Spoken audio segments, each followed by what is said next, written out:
Baby tips. Hashtag nail cut. Hashtag newborn. Today, I'm gonna teach you how to cut baby's nail. Confident ako mag-cut ng nail ng baby. Kasi yung una kong baby, si Argus, parang day 2 pa lang niya. Ginupitan ko na ng kuko.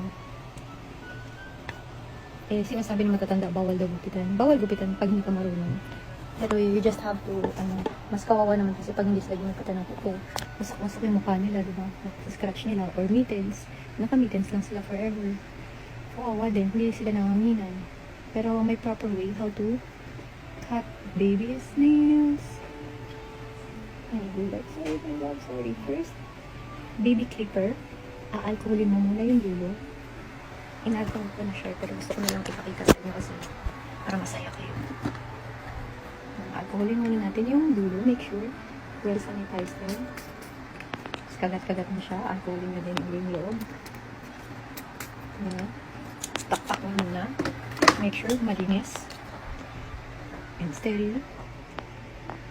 Yan. Actually, nakagupit na ako ng ilang nails. Mga requirements pala. Baby's clipper. Alcohol. Flashlight. Ayan, naka-ready na yung flashlight ko. Nakafocus ako ganyan. Hindi pwedeng, hindi